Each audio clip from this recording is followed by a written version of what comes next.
हम ये देखें कि देश किस दौर से गुजर रहा है, तो ये तो आसानी से कहा जा सकता है कि इससे काला दौर पहले कभी नहीं हुआ।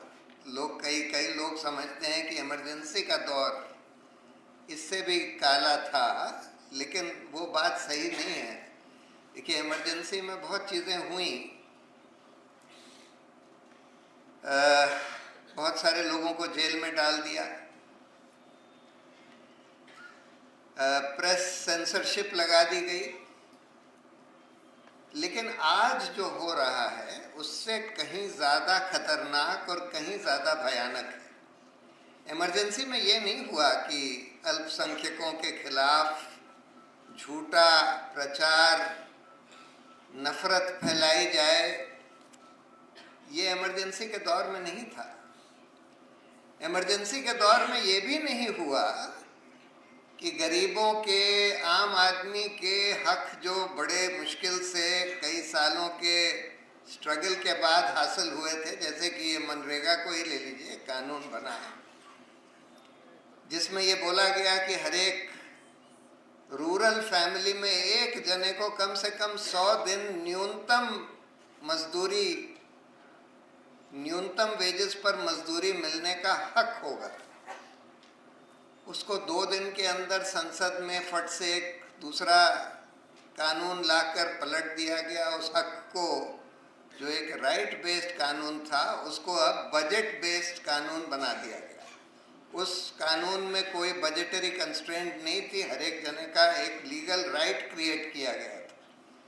यहाँ इन्होंने बोल दिया कि सरकार बजट से तय करेगी कितना पैसा दिया जाए और किस राज्य को कितना पैसा दिया जाए, और उसके आधार पर ये आगे चलेगा। तो आज हम देख रहे हैं कि आम आदमी के, गरीबों के बहुत सारे अधिकार खत्म कर दिए जा रहे हैं। ये दूसरी बात है कि चुनाव के पहले 10,000 रुपये दे देते हैं वोट खरीदने के लिए, लेकिन वो हक नहीं है। वो तो एक उस समय ब्राइब की तरह, कि घूस की तरह, कि भाई हमको वोट दे दीजिए, उसके लिए दे देते हैं।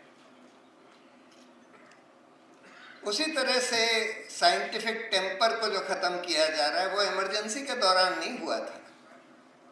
जिस तरह से अंधविश्वास फैलाया जा रहा है, वो कह रहे हैं कि हम स्कूल्स के टेक्स्ट बुक से पीरियोडिक टेबल हटा देंगे, डार्विन्स थ्योरी ऑफ एवोल्यूशन हटा देंगे, हटा भी दी है कई जगह।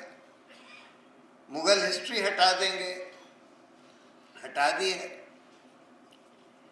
और तो इस तरह का जो चौतरफा हमला जो हमारे सभ्यता के ऊपर हो रहा है, सिर्फ लोकतंत्र के ऊपर नहीं, सिर्फ संस्थानों के ऊपर नहीं, हमारी पूरी इस तरह की सभ्यता इमरजेंसी में नहीं थी कि गाली गलौज, मॉब लिंचिंग,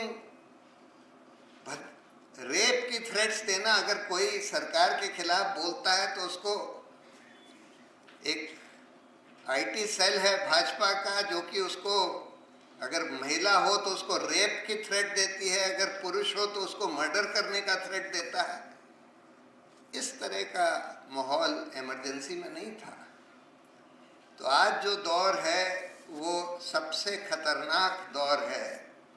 हिंदुस्तान में ऐसा काला दौर पहले कभी नहीं हुआ।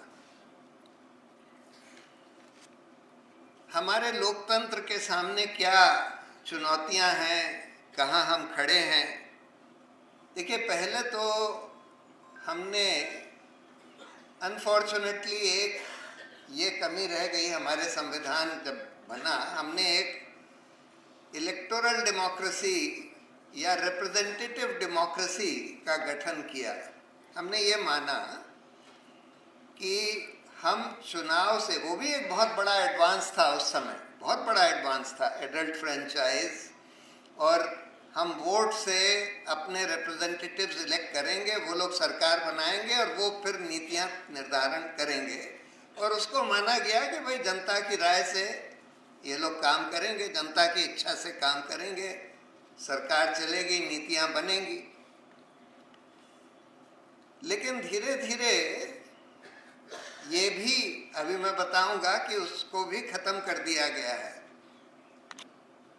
लेकिन उस समय भी हम लोगों ने पार्टिसिपेटरी डेमोक्रेसी की स्थापना नहीं करी, जिसकी ज़रूरत है, जिसकी ज़रूरत थी और आज तो बहुत ज़्यादा है, जहाँ पर जनता की इच्छा से ही नीतियाँ बनाई जाएं, डायरेक्ट डेमोक्रेसी जिसको कहते हैं।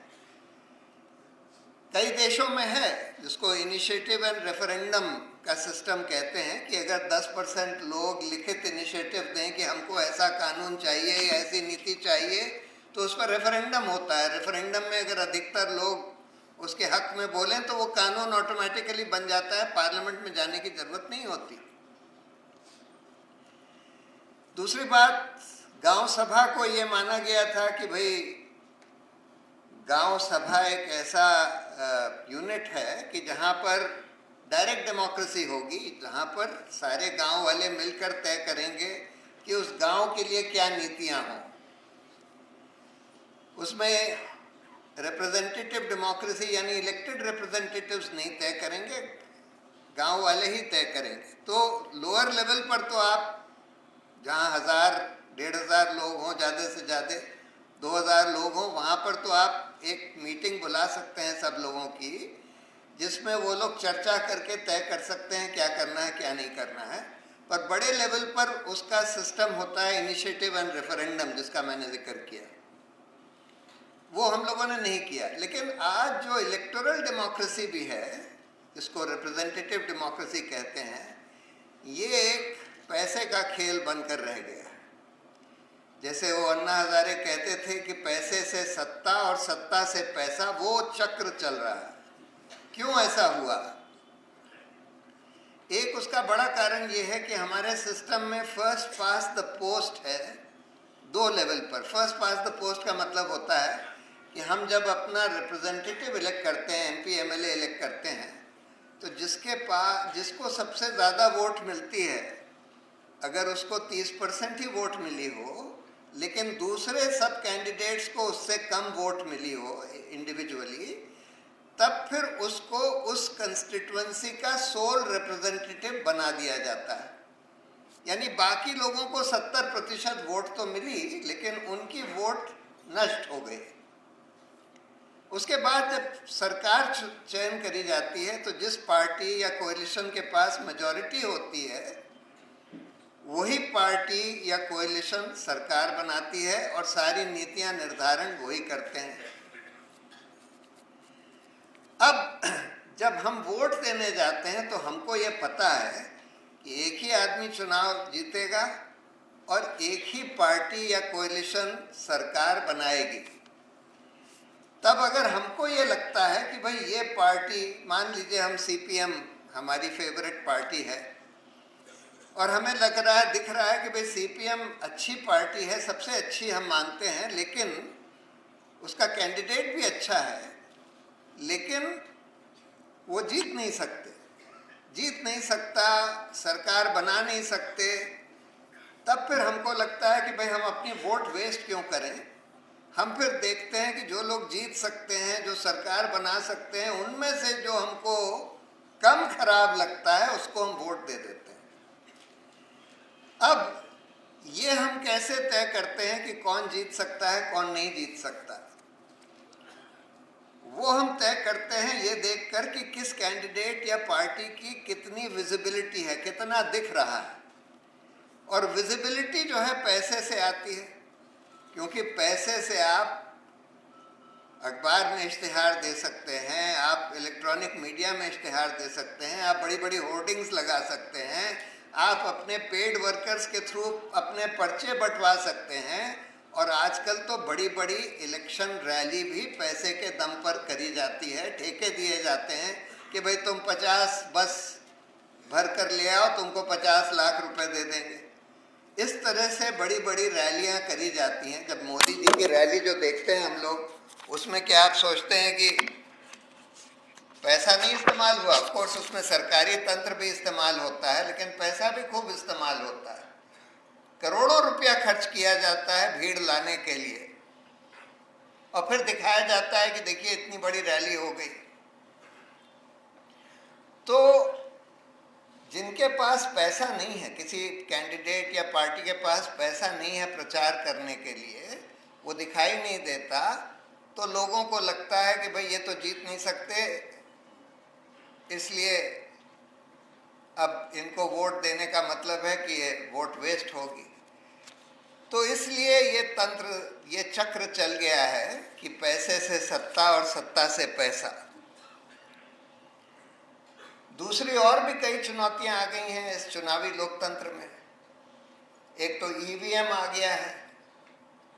मैं ये नहीं मानता कि ईवीएम नेसेसरीली बहुत मैनिपुलेट किया जा रहा है, लेकिन मैनिपुलेट किया जा सकता है क्योंकि उसमें एक सॉफ्टवेयर होती है, उसके जरिए ईवीएम को मैनिपुलेट किया जा सकता है। और इसलिए वो वीवीपैट मशीन लगाई गई थी। सुप्रीम कोर्ट ने बोला कि भाई इसमें इसका पेपर ट्रेल होना चाहिए, तो हर एक ईवीएम के साथ एक वीवीपैट मशीन लगाई गई जिसमें कि सिंबल एक छोटी सी पर्ची पर छप के आ जाता है जिसको आपने वोट दिया।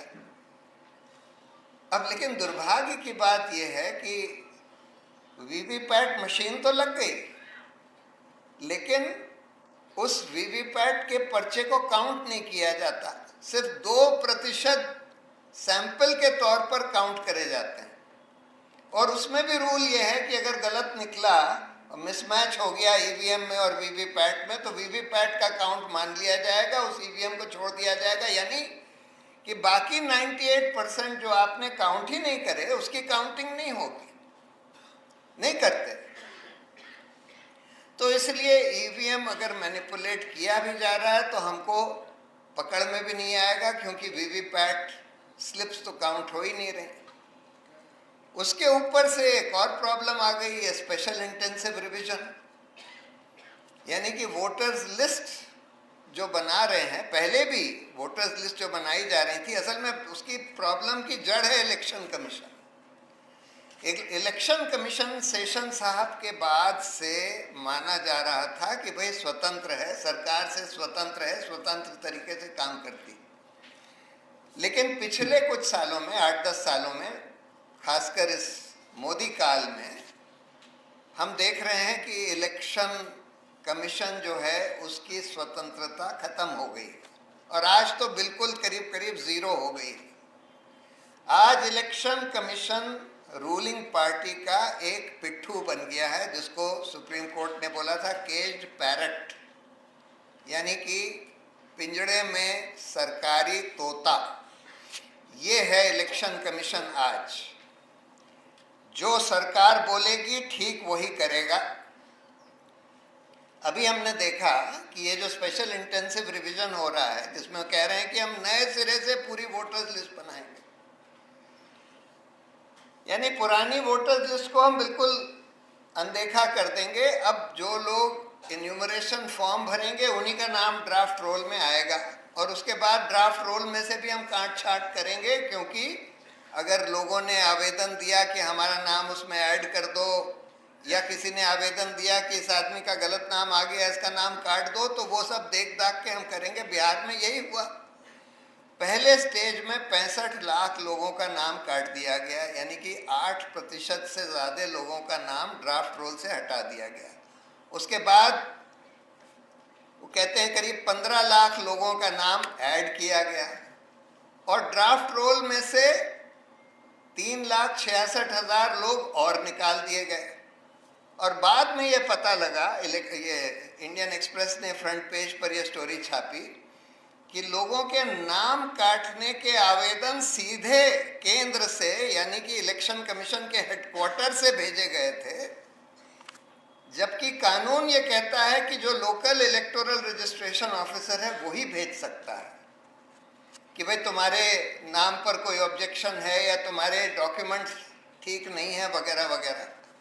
लेकिन वो सीधे के सीधे दिल्ली हेडक्वार्टर से भेजे गए उन इलेक्टोरल रजिस्ट्रेशन ऑफिसर्स का डिजिटल सिग्नेचर यूज किया गया, और ये कहते हैं कि हम कोई इस एसआईआर में कोई पारदर्शिता नहीं बरतेंगे, क्योंकि उससे निजता का हनन हो जाएगा। कहते हैं हम आपको वोटर्स लिस्ट जो है मशीन रीडेबल फॉर्म में भी नहीं देंगे, जिससे कि कोई ये ना देख सके कि इसमें कितने डुप्लीकेट वोटर्स आ गए हैं। हर जगह देखा जा रहा है कि लाखों डुप्लीकेट, बिहार में इंटेंसिव रिवीजन के बाद भी लाखों डुप्लीकेट वोटर्स भरे हुए हैं।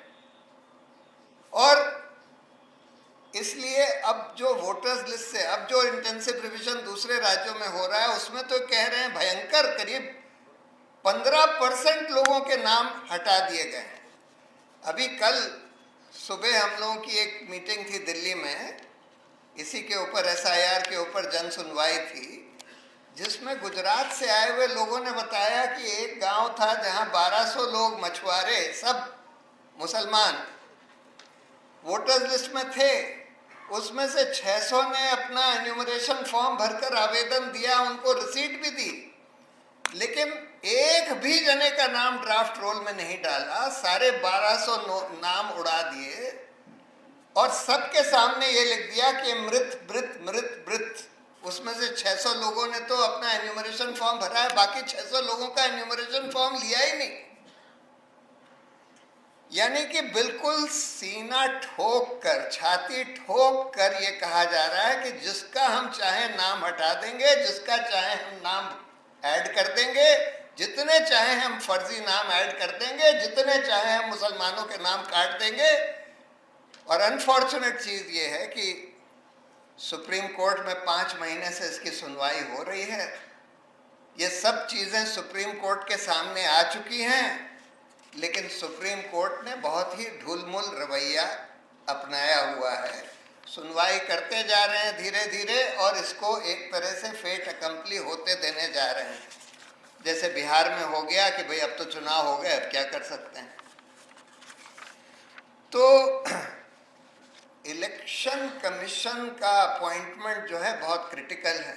हम लोगों ने जब चैलेंज किया सुप्रीम कोर्ट में और ये बोला कि देखिए, जजों की नियुक्ति तो अब जज लोग करते हैं, सरकार नहीं करती। इलेक्शन कमीशन का रोल भी बहुत इम्पोर्टेंट है हमारे लोकतंत्र के लिए, उसकी भी नियुक्ति सिर्फ सरकार के हाथ में नहीं हो सकती। सुप्रीम कोर्ट के 5 जजों की खंडपीठ ने ये बोला कि हाँ, ये बात सही है कि अगर सरकार सिर्फ नियुक्ति करेगी तो फिर इलेक्शन कमीशन अनबायस्ड नहीं रहेगा, बायस हो जाएगा। इसलिए ये जरूरी है कि इसकी नियुक्ति एक स्वतंत्र समिति, चयन समिति के द्वारा हो, जिसमें prime minister, leader of opposition और चीफ जस्टिस ऑफ इंडिया होंगे। लेकिन सरकार एक दूसरा कानून ले आई जिसमें चीफ जस्टिस को हटाकर बोल दिया कि नहीं, प्राइम मिनिस्टर, एक और मंत्री और लीडर ऑफ ऑपोजिशन। तो अब मोदी, अमित शाह और राहुल गांधी। अब राहुल गांधी कुछ भी डिसेंट नोट्स देते हों, ये तो परवाह ही नहीं करते। ये तो बिल्कुल अपने लोगों को ही बनाते हैं, जिनके बारे में देखिए, और ऐसे लोगों को बनाते हैं जिनको ये ब्लैकमेल कर सकें। इनका बिल्कुल सीधा हिसाब है। ऐसे आदमी को बनाना है जो हमारे बिल्कुल अंगूठे के नीचे हो। और अंगूठे के नीचे कौन होगा? जिसने कुछ ऐसे काम करे हैं कि जिसको सरकार चाहे जब चाहे उसको जेल में डाल दे। ऐसे लोगों को ये लोग नियुक्त करते हैं कि भाई जब चाहे हम इनको जेल में डाल देंगे, तो इसलिए ये हमारा काम करेंगे, हम छू भी नहीं करेंगे, जो हम बोलेंगे वो करेंगे। तो एक ये बहुत बड़ी प्रॉब्लम खड़ी हो गई है। पार्लियामेंट को अगर आप देखें कि कैसे फंक्शन करती है, तो उसका ताज़ा उदाहरण है ये, जिस तरह से मनरेगा हटाया गया, नया कानून ले आया गया, जिस तरह से वो शांति बिल, नाम भी देखिए क्या रखा है, शांति कानून, जबकि बिल्कुल अशांति के लिए है, लेकिन नाम रखा है शांति बिल। उस बिल में क्या, पहली बात तो आप बिल लाते हैं एक दिन, उसी दिन पास कर देते हैं। उसके पहले किसी को नहीं पता 60 पेज का बिल है, 95 उसमें सेक्शंस हैं, कई शेड्यूल्स हैं, पढ़ने में ही किसी को 2 दिन लगेंगे। आपने सुबह इंट्रोड्यूस किया, उसी दिन पास कर दिया। कोई देख भी ना सके, कोई समझ भी ना सके कि उसमें क्या है। और क्या लाए कि भाई न्यूक्लियर पावर प्लांट लगाने के लिए अब प्राइवेट कंपनियां भी, फॉरेन कंपनियां, प्राइवेट कंपनियां सब अलाउड होंगी। और अगर कोई हादसा हो जाए, जैसे फुकुशिमा शर्नोबिल में हो गया, दोनों जगह का डैमेज का अनुमान है कि 15 लाख करोड़ से ज्यादा नुकसान हुआ। 15 लाख करोड़ से ज्यादा शर्नोबिल का भी और फुकुशिमा का भी। और इन्होंने इस पर कैप लगा दी कि कोई भी एक्सीडेंट हो जाए तो जो कंपनी पावर प्लांट चला रही है उसको 300 करोड़ से ज्यादा नहीं देना होगा। छोटा प्लांट है तो 10 करोड़ और सबसे बड़ा प्लांट है तो 300 करोड़। ये उनकी लायबिलिटी के ऊपर कैप लगा दी है। और ऐसा भयंकर कानून जिसमें कि मतलब पूरा देश तबाह हो सकता है अगर कोई खुदा न खास्ता कोई एक्सीडेंट हो गया। लाखों लोग सालों तक कैंसर निकलते रहते हैं, कई पीढ़ियों तक कैंसर निकलते रहते हैं। हमने देखा भोपाल गैस में क्या हुआ, लेकिन ये तो उससे कम से कम 100 गुना ज्यादा खतरनाक है। ऐसा कानून जो है बगैर किसी डिस्कशन के धड़ाक से लाकर आपने पास कर दिया। पहले तो कभी कोई ऐसा कानून आता भी था तो पहले सार्वजनिक किया जाता था, उसके बाद फिर उसको पार्लियामेंट में डिस्कस करने के बाद स्टैंडिंग कमेटी को रेफर किया जाता था। अब कुछ नहीं, तो धड़ाक से बस पास हो गया। और हम देख रहे हैं कि इस मोदी काल में कम से कम 200 ऐसे कानून हैं जो कि बगैर किसी डिस्कशन के 2-2 मिनट में पास कर दिए गए। 2-2 मिनट में पास कर दिए गए और बस शोर शराबे में शो ऑफ हैंड से कोई डिवीजन ऑफ वोट्स मांगा भी गया तब भी डिवीजन ऑफ वोट्स नहीं हुआ, वोट्स काउंट ही नहीं हुए। बस हा कर दिया, बस लोगों ने और स्पीकर ने अनाउंस कर दिया कि वे पास हो गया। पार्लियामेंट की सिटिंग जो है आधी से भी कम कर दी है। 11 साल पहले जितनी सिटिंग होती थी पार्लियामेंट की, जितने घंटे पार्लियामेंट का काम होता था, उसका आधा से भी कम हो गया। तब ये लोकतंत्र का हाल बना दिया है। अब सवाल ये है कि हम लोग कर क्या सकते हैं, करना क्या चाहिए। देखिए, इलेक्टोरल रिफॉर्म्स, बहुत सारे व्यापक इलेक्टोरल रिफॉर्म्स की ज़रूरत है इस देश में। पहले तो देखिए कानून बनाया गया कि जिससे इंडिविजुअल कैंडिडेट्स के खर्चे पर लिमिट लगाई गई। बोला गया कि लोकसभा में 1 करोड़ और विधानसभा में जितना भी है 25-30 लाख, उससे ज़्यादा आप खर्च नहीं कर सकते। अब इसमें 2 प्रॉब्लम्स हैं। पहला ये कि आपने कैंडिडेट पर लिमिट लगा दी, पार्टी पर लिमिट नहीं लगाई। अब आप देखिए, आज ही इंडियन एक्सप्रेस के फ्रंट पेज पर निकला है कि पिछले 1 साल में भाजपा को सिर्फ इलेक्टोरल ट्रस्ट से 3,200 करोड़ के डोनेशंस मिले, सिर्फ भाजपा एक पार्टी को। 82% से ज्यादा इलेक्टोरल ट्रस्ट के डोनेशन सिर्फ एक पार्टी को गए, भाजपा को। करीब 8% कांग्रेस को और 10% बाकी सारी पार्टियों को मिलाकर। अब इसका आप अनुमान लगाइए, 3,200 करोड़ 1 साल में, तो यानी 5 साल में कितने हुए? 16,000 करोड़। अब अगर 16,000 करोड़ तो सिर्फ इलेक्टोरल ट्रस्ट से आ रहा है, अभी तो और जो डोनेशंस आ रहे हैं, कैश में जो पैसा आ रहा है, उसको तो गिना ही नहीं गया। अगर आप उसको भी गिन लें तो 5 साल में और 16,000 करोड़ ऐड कर दीजिए, यानी 32,000 करोड़।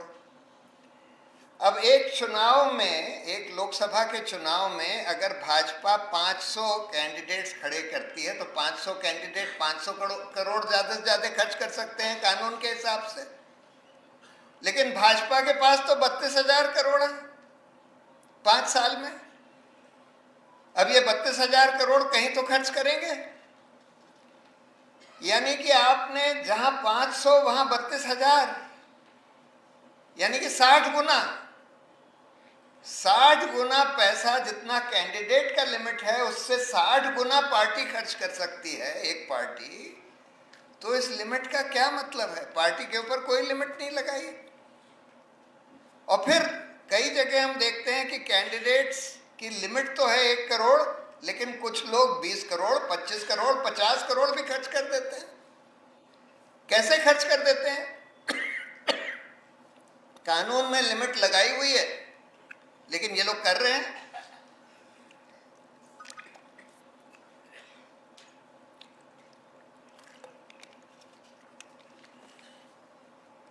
तो इसलिए कर रहे हैं, इसलिए कर पा रहे हैं क्योंकि सारा खर्चा कैश में किया जाता है, चेक से नहीं किया जाता, अकाउंट से नहीं किया जाता। अकाउंट में से करेंगे तब तो पकड़ जाएंगे, तो कैश से कर रहे हैं। अब जब नोटबंदी करी गई थी तो मोदी जी ने एक जस्टिफिकेशन ये दिया था कि हम कैशलेस सोसाइटी चाहते हैं, हम चाहते हैं कि सारे ट्रांजैक्शंस बैंक के जरिए हों। अब आम आदमी को तो आप बाध्य नहीं कर सकते कि भाई तुम अपने सारे ट्रांजैक्शंस बैंक के थ्रू करो, कैश मत यूज करो, लेकिन पॉलिटिकल पार्टीज और कैंडिडेट्स को तो आप बाध्य कर सकते थे। एक लाइन का कानून रिप्रेजेंटेशन ऑफ पीपल एक्ट में लाना था कि भाई कैंडिडेट्स और पॉलिटिकल पार्टीज जो हैं सारा अपना फाइनेंशियल ट्रांजैक्शंस बैंक के थ्रू ही करेंगी, कैश में नहीं करेंगी, और अगर कैश में किया तो उसको करप्ट प्रैक्टिस माना जाएगा या पॉलिटिकल पार्टी को ही डीरिकॉग्नाइज कर दिया जाएगा। लेकिन ये तो नहीं किया इन्होंने, क्योंकि इनका कोई मंशा ही नहीं है कि भाई कैंडिडेट के ऊपर भी लिमिट जो है वो एनफोर्स करी जाए। तो ये करने की जरूरत है, पार्टी के ऊपर लिमिट लगाने की जरूरत है। प्रोपोर्शनल रिप्रेजेंटेशन ज़्यादातर देशों में, वेस्टर्न कंट्रीज में, बहुत सारे कंट्रीज में, यूरोप में आधे कैंडिडेट्स प्रोपोर्शनल रिप्रेजेंटेशन से तय किए जाते हैं। इसमें यह होता है कि हर एक पार्टी अपनी अपनी लिस्ट देती है। मान लीजिए लोकसभा का चुनाव हो रहा है, 540 कैंडिडेट्स हैं, तो 540 की लिस्ट हर एक पार्टी देती है। अगर किसी पार्टी को 5% भी वोट मिलते हैं तो उसके ऊपर के 5% लोग इलेक्ट हो जाते हैं।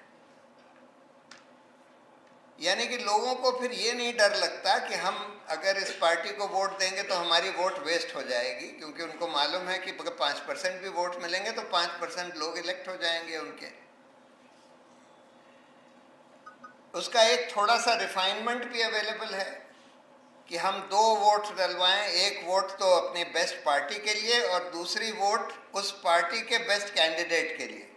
यानी 540 की लिस्ट है, उसमें से हमने एक नाम टिक कर दिया जिसको हम बेस्ट कैंडिडेट समझते हैं उस पार्टी का।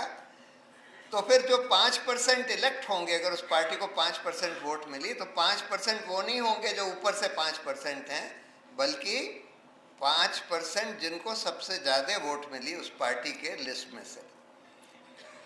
तो प्रोपोर्शनल रिप्रेजेंटेशन करने से थोड़ा सा फायदा होगा, काफ़ी फायदा होगा। फिर स्टेट फंडिंग ऑफ इलेक्शंस। देखिए आज भी बहुत सारे कैंडिडेट्स हैं। अगर आज गुमारे साहब इलेक्शन लड़ते तो मुझे पता है जिस तरह का वो सामाजिक काम करते थे, उनके पास 1 करोड़ रुपए भी नहीं होते चुनाव लड़ने के लिए। तो बहुत सारे अच्छे अच्छे सोशल वर्कर्स होते हैं जो चुनाव लड़ते हैं या लड़ना चाहते हैं, उनके पास 1 करोड़ भी नहीं होता। तो अगर स्टेट फंडिंग ऑफ इलेक्शंस हो, जिसमें ये सिस्टम ये होता है कि जितनी वोट आपको मिले, मान लीजिए आपको 1 लाख वोट मिली, तो सरकार की तरफ से आपको 50 लाख रुपए मिल जाएंगे, 50 रुपए पर वोट। तो आपने इलेक्शन के पहले अपने फ्रेंड से, रिलेटिव से पैसे बोरो किए, और इलेक्शन के बाद जब आपको सरकार से पैसे मिले तो आप वो पैसे वापस कर सकते हैं। सरकार ये कहती है कि हम ये इसलिए नहीं कर सकते क्योंकि इसमें तो बहुत पैसा लग जाएगा। कितना पैसा लग जाएगा?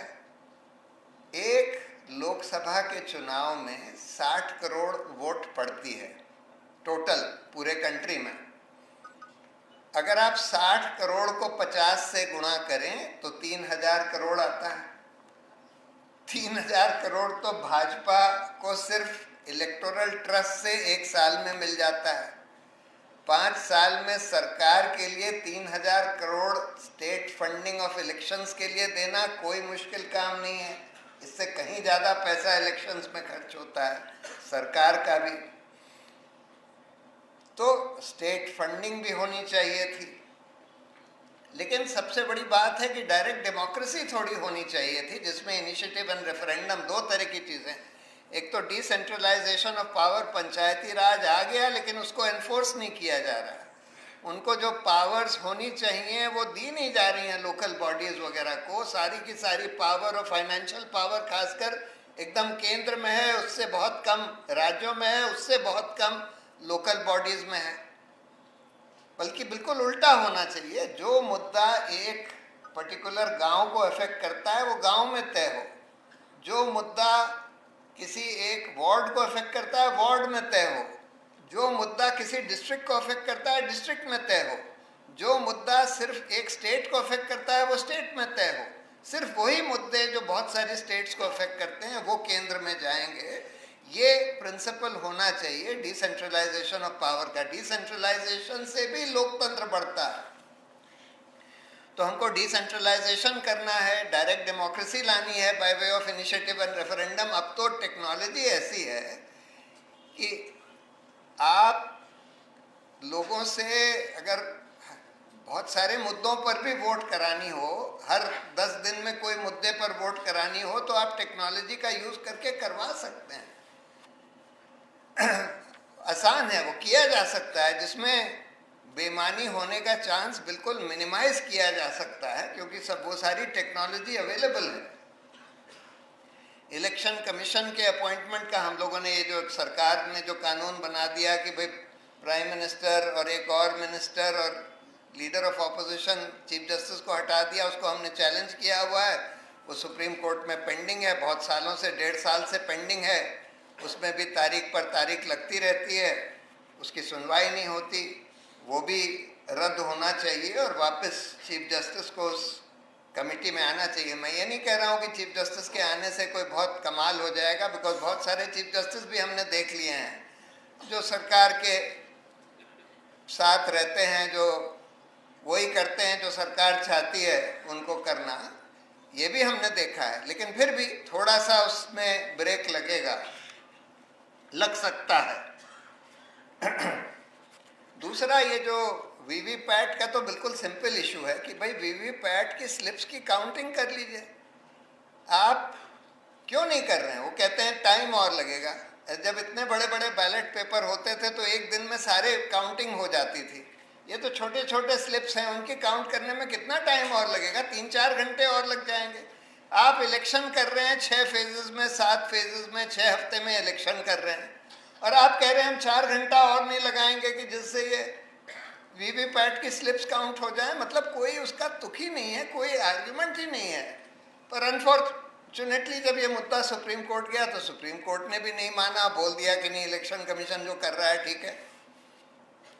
अनफॉर्चुनेट है ये, लेकिन उसका सोल्यूशन तो बड़ा सिंपल है। वीवीपैट मशीन लगवाई गई हैं, लगी हैं, उनके स्लिप्स काउंट करिए।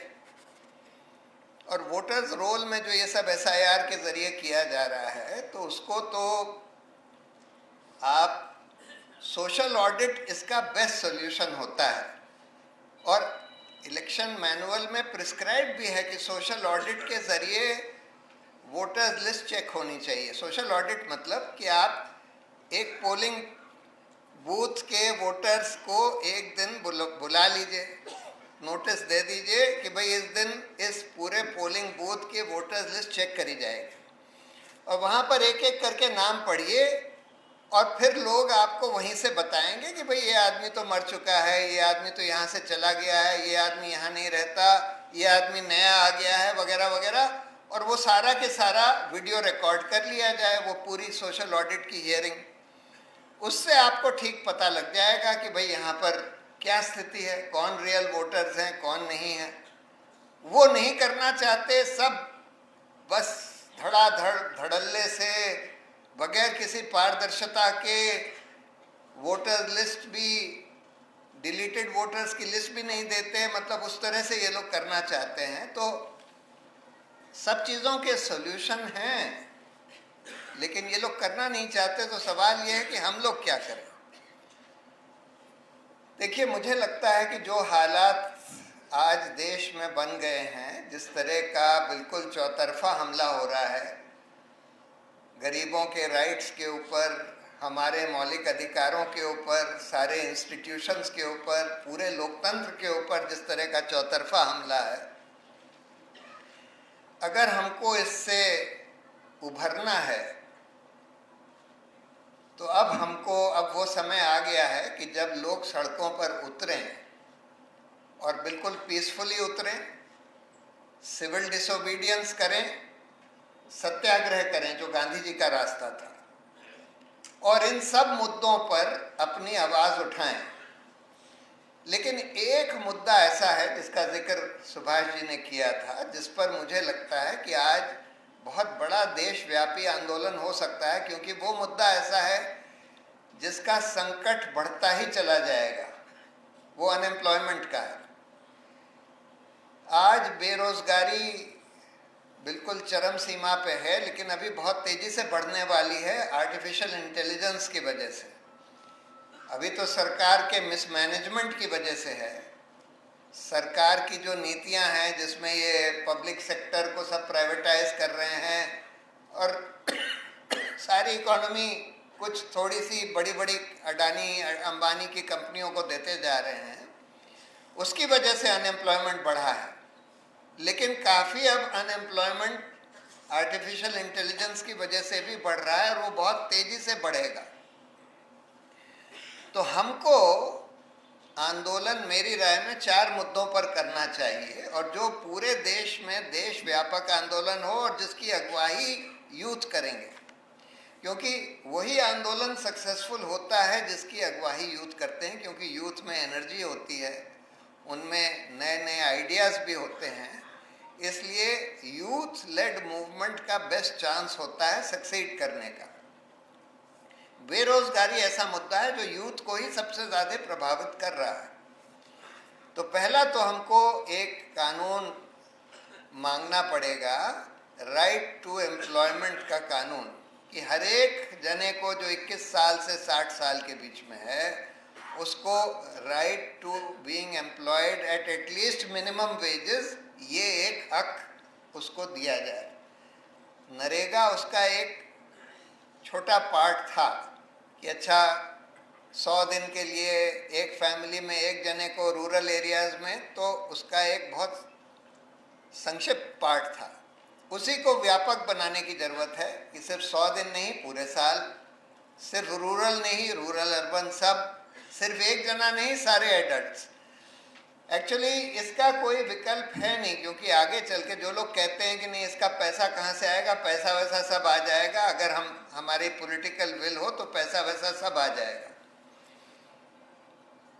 इसका कोई विकल्प है नहीं। क्योंकि आगे के दौर में जो मैं देख रहा हूँ, अगले 4-5 साल में 90% अनएम्प्लॉयमेंट होने वाला है देश में, और सिर्फ इस देश में नहीं, सारे देशों में। तो सब देशों को यूनिवर्सल बेसिक इनकम की तरफ बढ़ना पड़ेगा, राइट टू एम्प्लॉयमेंट जैसा कानून लाना पड़ेगा।